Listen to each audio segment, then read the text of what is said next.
Right now, without trying, your brain is taking in about 11 million pieces of information every second. You're aware of about 40 of them. 40 out of 11 million. That thin little slice is the part of your mind you actually experience. Everything else is being run by someone you've never met. Last time we met the shadow. Today we go into the place it lives, the unconscious. By the end, you'll know what is actually down there, why it has been making your decisions for you, and how to start taking some of them back. Picture an iceberg. The part above the water, the part you can see, that is your conscious mind. Your thoughts right now, the voice reading these words inside your head. It feels like all of you. It isn't. It's the tip. Everything under the waterline is the unconscious.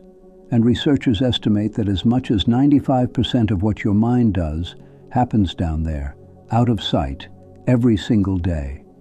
Now here is the first thing almost everyone gets wrong. They think the unconscious is a dark basement full of repressed pain. Some of it is. But mostly, it's the opposite. It is the most competent part of you. Think about driving somewhere familiar. You've done it so many times that one day you pull in, snap back, and realize you don't remember the drive at all. You stopped at the lights. You changed lanes. You made 100 small decisions, and you weren't there for any of them. That's the unconscious. Psychologists call it the adaptive unconscious, and it is handling almost everything. Your heartbeat, your balance, your habits. The words leaving your mouth a half second before you consciously line them up. And it is fast.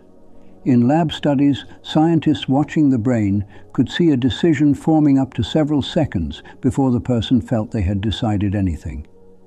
Sit with that.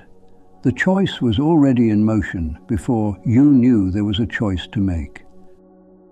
So what is actually down there? Think of it in 3 layers. The first layer is what we just talked about. The automatic. Skills and routines you've run so often they sank below awareness. The second layer is personal. This is the one Freud and Jung cared about. Your buried memories. The beliefs you absorbed before you were old enough to question them. And the shadow from last time. Every part of you that you decided wasn't safe to show, still down there, still quietly pulling on the wheel. Then Jung went 1 floor deeper. He said underneath your personal basement, there is a shared one. The collective unconscious. Patterns every human is born with. He called them archetypes. The mother, the hero, the shadow.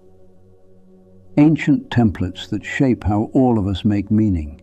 It's why a story about a hero facing a monster lands the same way in every culture on Earth. Nobody taught you that. You arrived with it. Here is where it gets personal. Most of what drives you was written when you were too young to argue with it. One kid decides, I'm only safe when I'm good. Another, love has to be earned. Another, never need anything from anyone. These aren't thoughts you think. They're code you run, and the code doesn't age. 30 years later, you're a grown adult overworking to earn a love you already have, bracing against people who never threatened you, and you call it your personality. You call it just how I am. Carl Jung put it best. Until you make the unconscious conscious, it will direct your life, and you will call it fate. That's the line from last time. This is what he meant. The pattern you can't explain. The same fight, the same fear, the same wall you keep walking into. It isn't fate. It's a program running in a room you refuse to enter. Now the part that changes things, because the unconscious is not your enemy.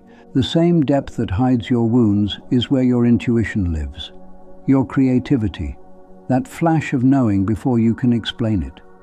The answer that shows up in the shower instead of the meeting. Even your dreams are the unconscious talking in the only language it has. The place that runs your oldest programs also holds your best material. So you don't fight it. You can't win a fight against 95% of yourself. You do one thing instead. You make the unconscious conscious. 3 moves. 1. Catch the autopilot. Next time you react harder than the moment deserves, or you hear yourself say, "I just always do this," freeze the frame and ask, "Is this me choosing right now, or a program running?" 2. Trace it back. Get curious instead of annoyed. Where did this first come from? Whose voice is it really? Half the beliefs running your life turn out to belong to someone else. 3. Reprogram. The unconscious learns one way: repetition. It believed the old story because it heard it 10,000 times, so you hand it the new one on purpose, again and again.